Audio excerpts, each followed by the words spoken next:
100টা পরিবার বা তারও বেশি পরিবার আপনারা আজকে কংগ্রেসে যোগদান করেছেন। যারা যোগদান করেছেন কংগ্রেসে তাদের সকলকে কংগ্রেস পরিবারের পক্ষ থেকে আমি আপনাদেরকে স্বাগত জানাচ্ছি এবং আপনাদের আগামী দিনে ভবিষ্যতে কংগ্রেস পরিবার এর মধ্যে আপনারা যুক্ত হচ্ছেন। এই পরিবারকে একসঙ্গে আমাদের সামাজিক ন্যায় যেখানে আঘাত হবে, আমাদের পরিবারের কোনো সদস্য সমাজের মধ্যে যদি তাদের উপরে কোনো রকম কোনো আঘাত আসে, সরকারের নীতির কারণে সমাজের মধ্যে হোক, পুলিশ প্রশাসনের হোক, সেই দিক থেকে যদি কোনো অসুবিধা হয়, তো এই কংগ্রেস পরিবারের আমরা যারা এখানে আছি নেতৃত্ব, আমরা আপনাদের পাশে দাঁড়িয়ে আপনাদের সহযোগিতা করার জন্য, আপনাদের জন্য লড়াই করার জন্য আমরা তৎপর থাকব এবং আপনাদেরকে সমাজ রক্ষার ক্ষেত্রে, সামাজিক ন্যায়ের ক্ষেত্রে, যে আমার মা বোনদের অধিকারের ক্ষেত্রে আপনাদেরকেও কিন্তু কংগ্রেসের ডাকে আপনাদেরকেও পাশে দাঁড়াতে হবে, যাতে সমাজে সুস্থ পরিবেশ, সমাজের মধ্যে যে ন্যায় ব্যবস্থা, পুলিশ প্রশাসনের সঠিক ব্যবস্থা এবং সরকারের অধিকার পাওয়ার যে প্রত্যেকটা নাগরিক অধিকার রাখে, সেই অধিকারটা যাতে প্রত্যেকটা মা বোন পায়, প্রত্যেকটা নাগরিক পায়, তার জন্য লড়াই যে আমরা কংগ্রেসের পক্ষ থেকে করি, সেখানে আপনারা পাশে থাকবেন এই আশা করছি। আজকে আপনাদের কাছে এখানে এসে আমার খুব ভালো লাগছে। আমি যখন এখানে 2021 সালে নির্বাচনের সময় এখানে মিটিং করতে এসেছিলাম, আমার মনে আছে সেই 2021 সালের আগে যখন এখানে দুর্গাপূজা হয়েছিল 2019 সালে বোধহয়, তখন এখানে পুলিশের গাড়ি ভাঙচুর হয়েছিল। দুর্গাপূজা কোন পাড়ার বিসর্জন আগে হবে এই নিয়ে দুটো পাড়ার মধ্যে মারামারি, আমাদের যুব ভাইরা তখন সবাই আবেগে লড়াই করে নিল, মারামারি হয়ে গেল, পুলিশের গাড়ি কাঁচ পাঁচ সব ভাঙচুর হয়ে গেল। তখন পুলিশের গাড়ি ভাঙচুর, পুলিশের গায়ে হাত পড়েছে, পুলিশ পুরো এই পাড়ার উপরে একটা মামলা করে দিল। তখন আমি যখন এসেছিলাম তখন দেখেছিলাম আমার এই মা বোনরা যারা এখানে বসে আছেন, সেদিনও হয়তো অনেক কেউ ছিলেন আপনারা, কিন্তু সেদিন আপনারা অনেক কেউ আপনার বাড়ি ছেড়ে অন্য অন্য বাড়িতে পালিয়ে গেছিলেন। কেউ বাড়ি ছেড়ে শ্বশুর বাড়ি ছেড়ে বাপের বাড়ি পালিয়ে গেছিলেন, কেউ শ্বশুর বাড়ি ছেড়ে আত্মীয় বাড়ি পালিয়ে গেছিলেন। সেই অবস্থা এখানে তৈরি হয়েছিল। এখানে পুরুষ বলে কেউ গ্রামে থাকতে পারতো না। আমার যারা যুবক ভাইরা আবেগে মারামারি করেছিল, তারাও কিন্তু কেউ এখানে সাহস করে থাকার সাহস দেখাতে পারেনি। সেই সময় কিন্তু আমরা এই যে কথাটা তারও বলছিল, তারও সেই কথাটাই আপনাদেরকে মনে করার চেষ্টা করছিল। তখন কিন্তু এখানে অন্যান্য দলের নেতারাও এসেছিলেন, তারা পুলিশের সঙ্গে আপনাদের মীমাংসা করে দেওয়ার নাম করে আপনাদের উপরে যে মামলা হয়েছে, সে মামলা থেকে আপনাদেরকে রেহাই দেওয়ার জন্য আপনাদের কাছ থেকে টাকা তোলার ব্যবস্থা করেছিল। 1 লক্ষ টাকা তখন তোলা হয়েছিল, কোনো সুরাহা হয়েছিল। সেই 5টা ছেলেকে আমি সিলিন্ডার করিয়ে সেদিনই বেল করিয়ে নিজের টাকা খরচ করে বেল করিয়ে বাড়িতে ফিরিয়ে দিয়েছিলাম। আর যত মা বোনরা বাইরে ছিলেন, শ্বশুর বাড়ি ছেড়ে বাপের বাড়ি আত্মীয় বাড়ি, তাদেরকে ফিরত এনে বাড়িতে ঢোকাবার ব্যবস্থা করেছিলাম। সেটা আপনাদের জন্য আমি ওই দিন করেছিলাম। কিন্তু দুঃখ হচ্ছে তখন এটা হয়েছিল 2019 সালে, আর 2021-এ যখন আমি ভোটে আসি তখন আমি হয়ে গেল মুসলমান, আপনারা হয়ে গেলেন হিন্দু। এটা হচ্ছে দুঃখ। কিন্তু যখন আপনার শ্বশুর বাড়ি ছেড়ে বাপের বাড়ি পালাতে হয়েছিল, তখন যখন আপনাকে ফিরত আনতে এসেছিলাম, তখন আমি মুসলমান ছিলাম না, তখন আপনি হিন্দু ছিলেন না। তখনও আপনি হিন্দু ছিলেন, তখনও আমি মুসলমান ছিলাম।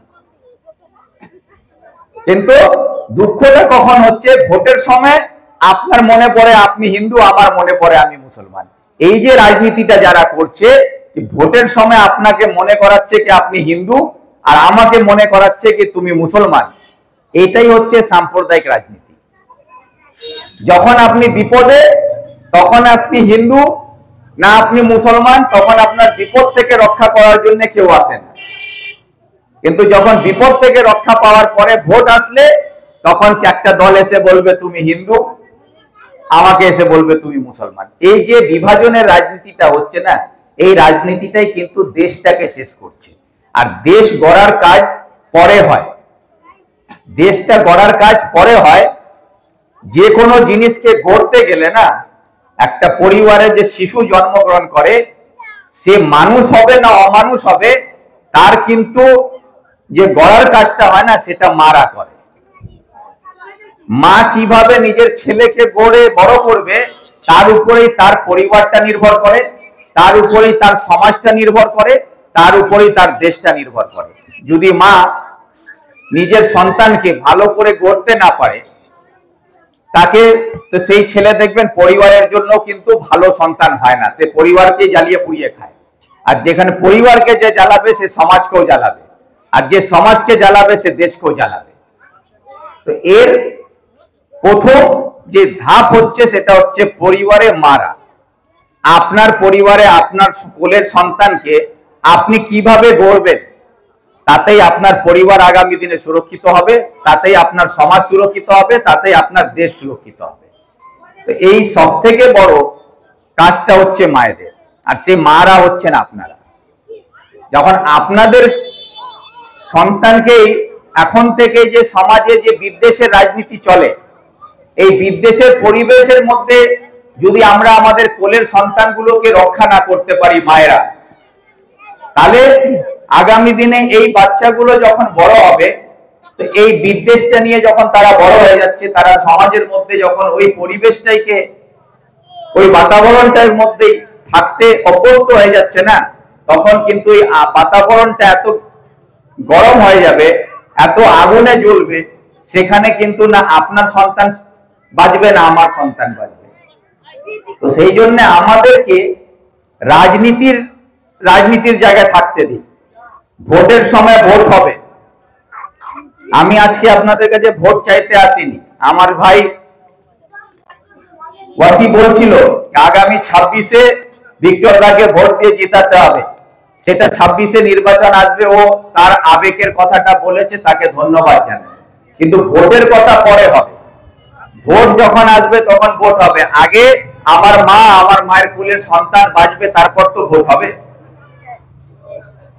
আগে আমাকে বাঁচতে হবে, আমার বাচ্চাদেরকে বাঁচাতে হবে। আমার বাচ্চাকে বাঁচাতে গেলে আমার কি লাগবে? আমার বাচ্চা হিন্দু না মুসলমান, আপনি হিন্দু না আমি মুসলমান, এই নিয়ে সমাজে আমার রাজনীতিতে কোনো কাজ দেয় না। আমি মুসলমান আছি, আমি নামাজ পড়বো, আমার ধর্ম পালন করব, আমি মরে গেলে আমার বিশ্বাস কি আমি জান্নাতে যাব।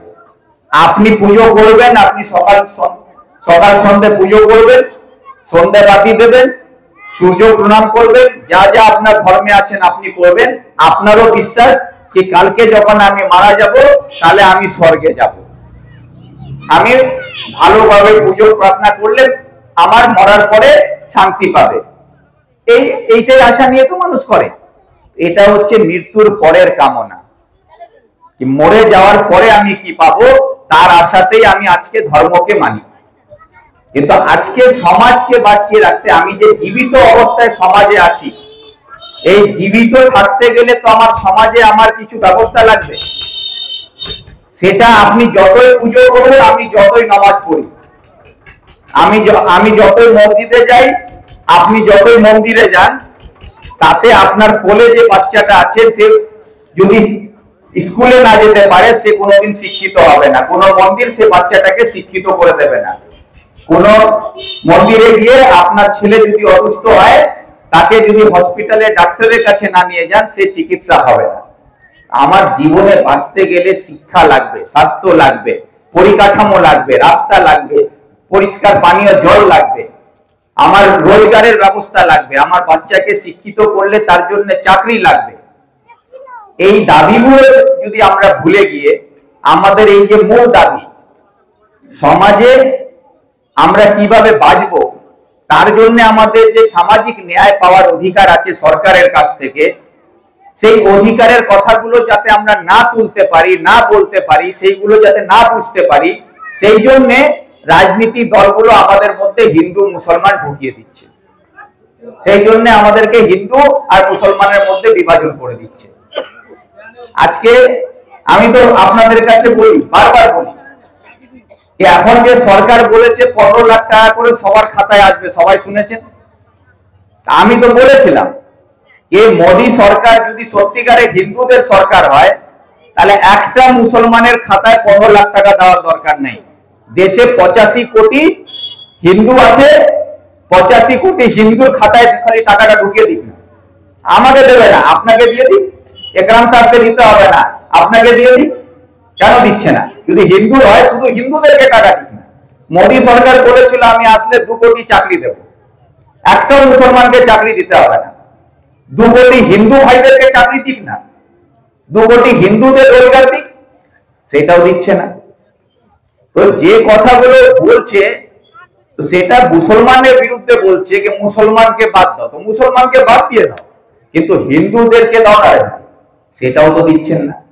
খালি হিন্দুদেরকে কি বলছে, আমরা রাম মন্দির বানাচ্ছি। আমি আপনাদেরকে বলি, এখানে রাম মন্দির হয়ে গেছে, কয়জন এখান থেকে রাম মন্দিরে পুজো দিতে যাবেন? কয়জন যাবেন তরিয়াল থেকে রাম মন্দিরে গিয়ে পুজো করবেন? ওখানে বাবরি মসজিদ হলে আমরা যারা মুসলমান ধর্মের বিশ্বাস, আমাদের মধ্যে কে যাবে ওখানে নামাজ পড়তে? বলুন তো, কেউ যাবে? কেউ যাবে না। না নামাজ পড়তে যাবো, না আপনি পুজো করতে যাবেন। কিন্তু রাম মন্দির আর বাবরি মসজিদের নাম করে সারা দেশটাকে পাগল করে রেখেছে। এই যে অবস্থাগুলো বোঝার জন্য বলছি, যে আমাদের মধ্যে যে বিভাজনটা হচ্ছে না, আপনার সঙ্গে আমার দাদা ভাই সম্পর্ক, কারো সঙ্গে আমার কাকিমা ভাইপোর সম্পর্ক, কেউ মা ছেলের মতন সম্পর্ক, এই যে পরিবেশটাকে নষ্ট করে দিচ্ছে, যে আপনার কাছে আমি যাতে না যেতে পারি, আপনি আমার কাছে না আসতে পারেন, মাঝখানে একটা দেয়াল তৈরি করে দেওয়া হচ্ছে বিভাজনের। সেটা হচ্ছে ধর্মের নামে, হিন্দু মুসলমান এর নামে। এতে কি হচ্ছে, যে আপনার যে ন্যায্য দাবিগুলো, সেই দাবির অধিকারের কথা আর আপনি তুলতে পারছেন না। তার উদাহরণ আপনার কাছে আমি যদি আজকে বলি, আমার এইখানে একজন মা বসে আছে, সাধন দাস। সাধন দাসের গল্প আপনারা ইতিমধ্যে সবাই জেনে গেছেন। কি সাধন দাস বলে একটা ছেলে, আপনাদেরই অঞ্চলের, কোন গ্রামটার নাম কি? কোমরা। হ্যাঁ, কোমরা গ্রামের ছেলে সাধন দাস। সে ব্যাঙ্গালোরে রুজি রোজগারের জন্য যায়। ওকে লেবারদের সঙ্গে নিয়ে যাওয়া হয়েছিল ওখানে। সেখানে গিয়ে বিহারের তো লেবার ছিল, বেঙ্গলেরও লেবার ছিল। সেখানে কোনো কারণে একটা গন্ডগোল হয়, মারামারি হয়। সে মারামারিতে একজন অসুস্থ হয়, পরে জানা যায় ওই লোকটা মারা গেছে। সেই কেসে সাধন দাসের নাম জড়িয়ে যায়। সাধন দাসকে পুলিশ এসে এখান থেকে তুলে নিয়ে আবার ব্যাঙ্গালোর চলে গেল। সাধন দাস 1 বছরের বেশি হয়ে গেল জেলে বন্ধ আছে। তার মা, তার বাবা, তার আত্মীয় আর যারা আছেন, তার সঙ্গে সাধন দাসের সঙ্গে আর একটা ছেলে আছে, কি নাম? সুশান্ত। প্রশান্ত। এই দুজনকে তুলে নিয়ে চলে গেল ব্যাঙ্গালোরে। 1 বছরের বেশি হলো তারা জেল বন্দী হয়ে আছে। তাদেরকে কিভাবে ছাড়াতে হবে তার কোনো উপায় তার মা বাবা, তার পরিবারের আত্মীয় স্বজন বুঝতে পারছে না। কেন? এখানে আমরা বাংলা বলি, ওখানে ভাষা আলাদা। ওখানে ফোনে কথা বলতে গেলেও এখানকার মা বাবারা ওদের সঙ্গে কথা বলতে পারছে না, যোগাযোগ করতে পারছে না। এই নিরুপায় হয়। তারা কি হলো, তারা স্থানীয় নেতাদের কাছে গেল। কে আমাদের এমএলএ আছে, আমাদের সভাপতি আছে, আমাদের পঞ্চায়েত মেম্বার আছে, আমাদের পঞ্চায়েতের সভাপতি আছে, তাদের কাছে গেল। তাদের কাছে যখন যায়, যখন তাদের কাছে গেল, তারা তাদেরকে কি বুঝিয়ে দিল, যে আমরা তোমার ওখান থেকে ছেলেকে ছাড়িয়ে দেব, তার জন্য তোমাকে 10 লাখ টাকা লাগবে। আর এই বেচারা গরিব মানুষরা নিজের যেটুকুনি ঘর বাড়ি, ভিটা বাড়ি যেটা বলেন, সেই সবকে বিক্রি বাট্টা করে তাদের হাতে 7.5 লাখ টাকা তুলে দিল। কে নিল টাকাটা? আমাদের এখানকার পঞ্চায়েত সমিতির সভাপতি সাহেব, এখানকার তৃণমূলের ব্লক প্রেসিডেন্ট সাহেব, এখানকার পঞ্চায়েতের মেম্বার সাহেব, এখান থেকে টাকা চলে গেল। টাকা নিয়ে বললো আমরা যাব, গিয়ে ওখানে টাকা নিয়ে গেল, ওখানে ঘুরলো, কি করলো, এসে বললো তোমার টাকা শেষ। প্লেনে গেল, হাওয়াই গরিব মানুষদের বাড়ি ঘর বিক্রি করে টাকা নিয়ে হাওয়াই জাহাজে ঘুরে আসলো, সে বললো আমরা সব ব্যবস্থা করে দিয়েছি, তোমাদের ছেলের বেল হয়ে যাবে। এই বেচারাগুলো অপেক্ষা করছে কি আজকে হবে কালকে হবে, এই করতে করতে যখন বুঝেছে কি আমাদের কিছু হচ্ছে না, তখন এরা যখন আমাদের কাছে এসছে, তখন গিয়ে আমরা জানতে পারি ঘটনাটা কি। এই খবরগুলো নেওয়ার পরে যখন যোগাযোগ করা হয়, আমার কাছে আসে, আমি যোগাযোগ করি, সেই সাধনের ওখানে উকিলকে দিয়ে কথা বলে হাইকোর্টে মামলাটা রুজু করাতে হয়, আবার পুনরায় হাইকোর্টে মামলা আপিল করানো হয়। সেই সব ব্যবস্থা করে সাধনের আর প্রশান্তর এই 3-4 দিন আগে একটা বেলের পিটিশন হয়েছিল, সেই বেলের পিটিশনে বেলটা করানো হয়েছে। এখন গিয়ে ওদের বেল হলো, এখনো ওরা জেল থেকে ছাড়া পায়নি, কেন বেলের যে কাগজ জমা দিতে হবে তার জন্য কোর্ট বলেছে বেল বন্ড দিতে হবে। বেল বন্ড এখন হচ্ছে 1,20,000 টাকা করে একজনের, 1,20,000 টাকা একজনের বেল বন্ড। তো দুজন আছে, দুজনের 2,40,000, আর উকিল বাবুর আলাদা 60-70,000 টাকা ওরা নেবে, মানে ঘুরে ঘুরে হিসাব দাঁড়াচ্ছে এখন 3 লাখ টাকা। তো এই মাটা অবস্থা বুঝুন যে প্রায় 1 বছরের বেশি তাদের ছেলে জেলে বন্দী আছে। স্থানীয় আমাদের এখানকার তৃণমূলের নেতারা, সভাপতিরা তার কাছ থেকে 7.5 লাখ টাকা নিয়েও নিয়েছে, এবং সে টাকা নেওয়ার পরে হাওয়াই জাহাজে ঘুরেছে, কিন্তু তার ছেলের কোনো ব্যবস্থা হয়নি। সেই মা যখন আমার কাছে এসছে 4-5 দিন আগে তার বেল হয়েছে, বেল করানো হয়েছে, এখন টাকা জমা দিলে জেল থেকে ছেলে ছাড়া পাবে। তো এই যে টাকা মা এখন জমা দিতে হবে, এই মা কোথায় পাবে টাকা? বেল তো করিয়ে দেওয়া হয়েছে, কিন্তু বেল বন্ড যদি জমা না দেয় তাহলে কোর্ট ছাড়বে না। তো এই মার টাকাটা কে দেবে? আর যারা টাকা খেয়ে বসে আছে তারা কি টাকা দেবে? সেই পঞ্চায়েত সমিতির সভাপতি একের থেকে টাকা ফেরত চাইলে এখন বলবে তুমি ওর কাছে যাও, ব্লক সভাপতির কাছে গেলে ও বলবে ওর তৃণমূলের অমুক নেতার কাছে যাও, এমএলএ এর কাছে যাচ্ছে, এমএলএ বলছে অমুকের কাছে যাও। তাহলে এই যে অবস্থা তৈরি হচ্ছে, এই অবস্থার জন্য দায়ীটা কে? এর জন্য দায়ীটা কে? আজকে আমি যদি আপনাদেরকে প্রশ্ন করি যে তরিয়াল অঞ্চলে বিজেপি কে সব থেকে বেশি ভোট দিয়েছেন আপনারা, যে বিজেপি কে রামের নামে ভোট দিয়েছেন, রাম মন্দিরের নামে ভোট দিয়েছেন, হিন্দুর নামে ভোট দিয়েছেন, যেই নামে আপনি ভোট দিয়ে থাকুন, আজকে সাধনের মাও তো হিন্দু, প্রশান্তের মাও তো হিন্দু। তাহলে আজকে সাধন প্রশান্ত যখন 1 বছর ধরে জেলে আছে, তাহলে আজকে যাকে আপনি ভোট দিয়েছেন হিন্দু বলে, যাকে রাম মন্দিরের নামে ভোট দিয়েছেন, যাকে আপনি জয় শ্রী রামের নামে ভোট দিয়েছেন, আজকে সেই যে ভোট চাইতে এসেছিল হিন্দু বলে, আজকে হিন্দু মায়ের সন্তান 1 বছর ধরে জেলে বন্ধ আছে, তাকে ছাড়াবার জন্য একটা হিন্দু নেতা দাঁড়াচ্ছে না কেন? তার জবাব দেবেন না আপনি? একটা হিন্দু নেতা দাঁড়াচ্ছে না কেন? আজকে কোথায় গেছে আপনার কার্তিক পাল? আজকে কোথায় আছে এখানকার বিজেপির নেতারা? যে সাধনের মায়ের কান্না দেখতে পাচ্ছে না? প্রশান্তের মায়ের বুক ফেটে যাচ্ছে, তাকে তৃণমূলের নেতারা লুটে নিল, তার ভিটা বাড়ি বিক্রি করিয়ে দিল, তার কাছ থেকে 7.5 লাখ টাকা লুটে নিয়েছে। বিজেপির নেতাদের মুখ থেকে একটা আওয়াজ বের হচ্ছে না কেন? এই প্রশ্নটা আপনারা করবেন না? কিন্তু ওই সাধনের মা, প্রশান্তের মা হিন্দু হলো, আজকে আসছে মুসলমানের কাছে। ভিক্টর তো মুসলমান, তো ভিক্টর কিন্তু সেটা তো দেখেনি। প্রশান্ত আমার ভাই, যেরকম ওয়াসির আমার ভাই, যেরকম বিপুল আমার ভাই, সেরকম মঞ্জিল আমার ভাই। আমার কাছে মঞ্জিল আলাদা, বিপুল আলাদা নয়। আমি দেখেছি একটা মায়ের কান্না, সেই মায়ের বুকে কষ্ট দেখছি আমি, কি মা কিভাবে আছে, তার ছেলে ওখানে বন্ধ আছে, তাকে ছাড়াবার জন্য কোনো ব্যবস্থা হচ্ছে না। সে হিন্দু না মুসলিম আমি দেখতে যাইনি, কিন্তু তার বেল করার ব্যবস্থা করেছি আর বেল করিয়ে দিয়েছি। এখন টাকাটা জমা হলে সে বেল ছাড়া পেয়ে এখানে আসবে। তা এখন আপনাদের কাছে আমার প্রশ্ন, যে আজকে সাধনের মায়ের কাছে, প্রশান্তের মায়ের পাশে এতগুলো মা আপনারা দাঁড়াবেন কি দাঁড়াবেন না? আজকে যারা এদের কাছ থেকে টাকা লুটে নিয়েছে, সেই তৃণমূলের পঞ্চায়েত সমিতির সভাপতি, সেই তৃণমূলের ব্লক প্রেসিডেন্ট, সেই তৃণমূলের বিধায়ক, সেই তৃণমূলের মেম্বার, যারাই এর মধ্যে জড়িত, যারা এই টাকাগুলো নিয়েছে, তাদের কাছ থেকে টাকা আদায় করার জন্য এই মায়ের পাশে এতগুলো মা যদি দাঁড়িয়ে আপনারা রাস্তায় বলেন কি টাকা দাও নাহলে গাড়ি এগোতে দেবো না, তো টাকা দেবে না? দেবে না?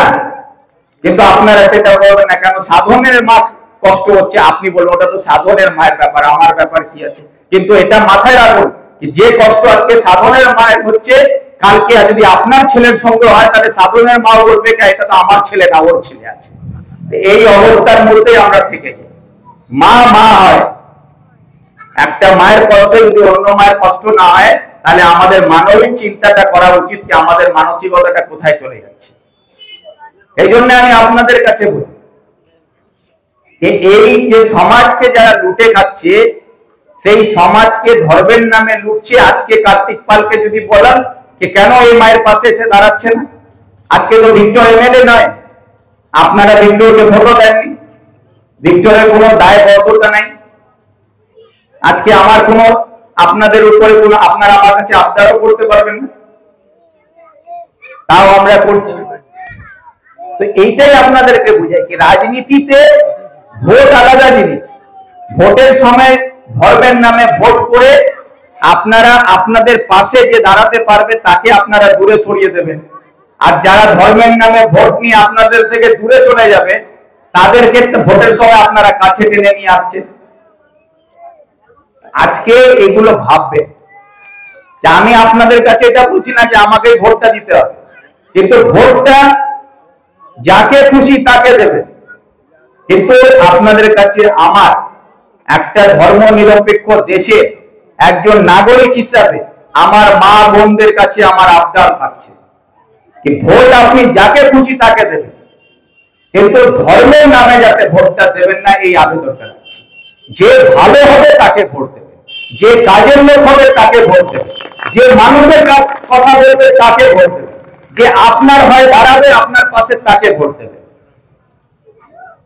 আর যদি হিন্দু মুসলমান থেকে বলবে তাহলে তো আমি মৌলভী সাহেবকে ভোট দেবো।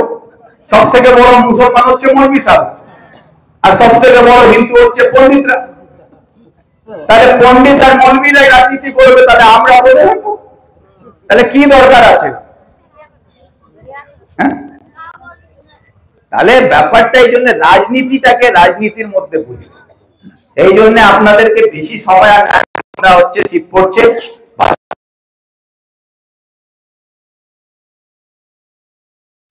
অঞ্চলে যে মা বোনরা এখানে প্রায় 100-র উপরে পরিবার আজকে আপনারা কংগ্রেসে যোগদান করেছেন, সকলকেই কংগ্রেস পরিবারের পক্ষ থেকে ধন্যবাদ জানাচ্ছি। এবং কংগ্রেস একটা ধর্ম নিরপেক্ষ দল, যে দেশকে স্বাধীন করার সময় পুরো দেশকে একত্র করে ইংরেজদেরকে তাড়িয়েছিল, তারপরে এই দেশটা স্বাধীন হয়েছে বলে আজকে আপনি আপনার ভোট দেওয়ার অধিকারটা পাচ্ছেন। আজকে যদি এই দেশটা স্বাধীন না হতো তা আপনি ভোট দেওয়ার অধিকার পাতেন না। আর যে দল এসে আজকে হিন্দুর নামে ভোট চাইছে, কোন দল মুসলমান বলে ভোট চাইছে, সেই দলগুলো আপনাদের কাছে এসে ভোট চাইতে পারতো না, আমাদের কাছে আসতে পারতো না যদি দেশটা স্বাধীন না হতো। এই দেশটা স্বাধীন হয়েছে, তার জন্য অনেক মানুষ তার প্রাণ বলি দিয়েছে। সে হিন্দু আছে, মুসলমান আছে, শিখ আছে, ইসাই আছে, সবাই মিলে বলিদান দিয়েছে বলে আমরা দেশটাকে স্বাধীন করে আজকে আমরা স্বাধীন দেশে বসবাস করছি। এখন আবার পুনরায় একটা লড়াই আরম্ভ হয়েছে কি আগামী দিনে এই দেশটা স্বাধীন থাকবে কি থাকবে না, এই দেশটা ধর্ম নিরপেক্ষ থাকবে কি থাকবে না, সেই দিকে এখন একটা লড়াই এগিয়ে যাচ্ছে। কেন এখন যে দল, সেই দল এখন একটা সাম্প্রদায়িক শক্তির দল, সে দেশটাকে হিন্দুত্বের নামে দেশটাকে চালাতে চাইছে, হিন্দু হিন্দু করছে, আর দেশের মধ্যে হিন্দু মুসলমানের বিভাজন বাড়িয়ে এখন আগামী দিনে একটা বড় সড় একটা লড়াইয়ের জায়গায় দেশটাকে নিয়ে যাচ্ছে। সেই লড়াইটা যাতে না হয়, আমাদের সমাজে আমার মা, আমার ভাই, আমার বোন, আমার কাকিমা সবাই আমার, আমি সকলের কাছে থাকতে পারি, সকলেই আমার কাছে থাকতে পারুক, সেই পরিবেশটাকে রক্ষা করতে গেলে আমাদেরকে আমাদের যে ধর্ম বলেছে, যদি ধর্মেরই কথা বলেন তো ভাই আমি একটা উদাহরণ দিয়ে বলি যে আমরা সবাই শিব ঠাকুরকে মানি, শিব ঠাকুর বলা হয়। কেন বলা হয়?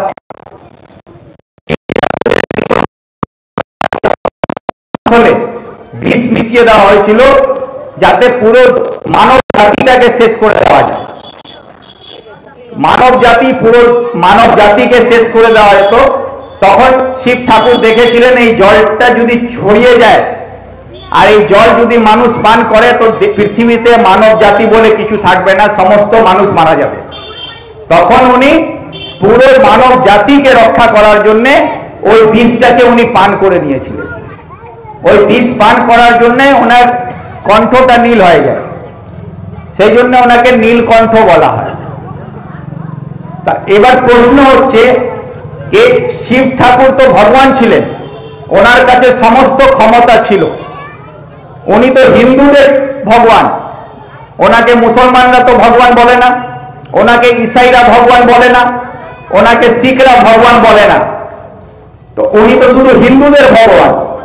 ওনার কাছে সমস্ত ক্ষমতা ছিল। উনি যদি মনে করতেন আমি বিষ পান করব, শুধু ওইটুকু বিষ পান করবো যে পানটা হিন্দুরা করবে, আমি শুধু হিন্দুদেরকে রক্ষা করব, তাহলে তো উনি চাইলে হিন্দুদেরকে রক্ষা করতেন, সমস্ত মুসলমান শিখ ইসাই সবাই মারা যেত, হতো কি না?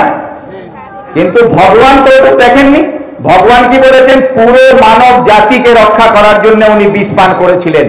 তো ভগবান মানব জাতি মানে মানব জাতি, আমরা যত এখানে আছি হিন্দু মুসলিম শিখ ইসাই, এই পুরো মানব জাতিকে রক্ষা করেছিলেন কে? শিব ঠাকুর। তো যখন ভগবান মানুষের মধ্যে ভেদাভেদি করেনি কে হিন্দু কে মুসলমান, তাহলে আপনি আর আমি যখন এই ভেদাভেদি করি তাহলে কি আমি কি শিব ঠাকুরের ভক্ত হতে পারি? এটা ভাবতে হবে, কেন আমাদের কাছে ধর্মের জ্ঞানটা নেই। অনেক ছেলেরা এখানে আছে, যখন জয় শ্রীরামের স্লোগান উঠে সবাই বলে জয় শ্রীরাম জয় শ্রীরাম, বলেন তো? এখানে আমি 5টা ছেলেকে দাঁড় করে জিজ্ঞেস করবো তো যে রামকে পুরুষোত্তম পুরুষ কেন বলা হয়েছিল? কেউ বলতে পারবে এখানে যারা আমার হিন্দু ভাইরা আছেন? হাত তুলে বলো তো, আমার নতুন প্রজন্মে যারা আছো, যাদের বয়স আমার মতন আছে, আমার থেকে ছোট ভাইরা বলো তো পুরুষোত্তম পুরুষ কেন বলা হবে? একজনও বলতে পারছে না। রামের বাবার নাম কি? হয়তো সেটাও বলতে পারবে না। তো রামের বাবার নাম জানি না, রামকে পুরুষোত্তম পুরুষ কেন বলা হয় সেটা জানি না, রাম রাজ্যের কথা জানি না, রামায়ণের ইতিহাস জানি না, কিন্তু জয় শ্রীরাম চিৎকার করতে জানি। অভাবটা কোথায় হয়? এটাই হচ্ছে সব ধর্মের অবস্থা, শুধু হিন্দু ধর্মের অবস্থা নয়, এটা মুসলমানদের অবস্থা আছে। আমাদের যখন দেখবেন জালসা হয় সবাই চিৎকার করে नारे तकबीर अल्लाहू अकबर। जिज्ञेस करूं तो मौलवी साहब यहाँ बैठे हुए हैं, मौलाना साहब से भी हम बोलते हैं कि हमारे जलसा में नौजवानों से सवाल करके देखिए, 10 नौजवान से पूछेगा एक भी जवाब नहीं दे पाएगा। কেন? কেন কি আমরা ধর্মের সম্বন্ধে শুনে আমরা হিন্দু, কেউ শুনে মুসলমান। পড়াশোনা করে আমি হিন্দু হইনি, পড়াশোনা করে আমি মুসলমান হচ্ছি না। ধর্মের জ্ঞানটা থাকলে না, সেই জন্য আমি বলি যে আপনি যেই ধর্মে বিশ্বাস করুন, আপনি যদি হিন্দু হন, আপনি যদি মুসলমান হন, আপনি যদি শিখ হন ইসাই হন, যেই ধর্মে আপনি বিশ্বাস করেন, আপনার বাড়ির সন্তানকে সেই ধর্মের জ্ঞানটা অবশ্যই দেবেন। অবশ্যই আপনার সন্তানকে ধর্মের জ্ঞান দেবেন। যদি ধর্মের জ্ঞান মধ্যে থাকে তাহলে কোন আমার বাচ্চাদেরকে দিয়ে ধর্মের কাজ করে না। আর ধর্মের নামে আমাদের যুবক ভাইদের কাছে হাত দিয়ে সব অধর্মের দাঙ্গা করাচ্ছে, কেউ হিন্দু বানিয়ে দাঙ্গা করাচ্ছে। কোন ধর্ম বলেনি মানুষকে মানুষকে খুন করার জন্য, কোন ধর্ম বলেনি। বলুন, রাম একটা মসজিদ ভেঙেছে, তার ইতিহাস দেখান তো, কি রাম গিয়ে কোথাও একটা মসজিদ ভেঙে দিয়েছে? মুসলমানের আল্লাহ গিয়ে কারো মন্দির ভেঙে দিয়েছে? না আল্লাহ মন্দির ভেঙেছে, না আপনার ভগবান কোন মসজিদ ভেঙেছে? আল্লাহ ভগবান বলেছে সব উপরে বসে দেখছে, কি সব পাগল্লা চলছে না? আল্লাহ মন্দির ভাঙতে যাচ্ছে, না ভগবান মসজিদ ভাঙতে যাচ্ছে? ভাঙতে যাচ্ছে মসজিদ কে? মানুষ। মন্দির ভাঙতে যাচ্ছে কে? মানুষ। আমি আর আপনি লড়ছি, আর উপরে যারা আছে তারা বসে দেখছে কি সব পাগল হয়ে গেছে। যাতে আমরা পাগল না হই সেই জন্য পাগলের দলে না লিখিয়ে মানুষের দলে থাকুন। মানুষের দল হচ্ছে যে মানুষকে নিয়ে চলবে, মানুষের অধিকার রক্ষা করবে, মানুষের সামাজিক ন্যায়ের কথা বলবে, বাচ্চাদের ভবিষ্যতের সুরক্ষার কথা বলবে, নারী সুরক্ষার কথা বলবে, উন্নতির কথা বলবে। তাদেরকে নিয়ে রাজনীতিতে এগিয়ে যাওয়ার রাস্তা তৈরি করুন। এই বলে সকলকে আমি আবার বলছি যে আপনারা সবাই মা বোনদের কাছে আমার একটাই অনুরোধ, এই সমাজে আপনারাই হচ্ছেন প্রথম ভিত। আপনার বাড়ির সন্তানকে আপনি কিভাবে মানুষ করবেন, তাকে হিন্দু বলে বড় করবেন, মুসলমান বলে বড় করবেন না মানুষ বলে বড় করবেন, সেটা আপনাকে পরিচয় দিতে হবে। আপনার সন্তান যদি মানুষ হয়, আপনার পরিবারও মানুষের মতন বড় হবে, আপনার সমাজও হবে। কিন্তু আমার সন্তান যদি মানুষ না হয়, আমার পরিবারও কোনোদিন মানুষের পরিবার হতে পারবে না। এই জায়গাটাকে বোঝার চেষ্টা করবে। সকলকে ধন্যবাদ, নমস্কার জানিয়ে আমার বক্তব্য এখানে শেষ করলাম।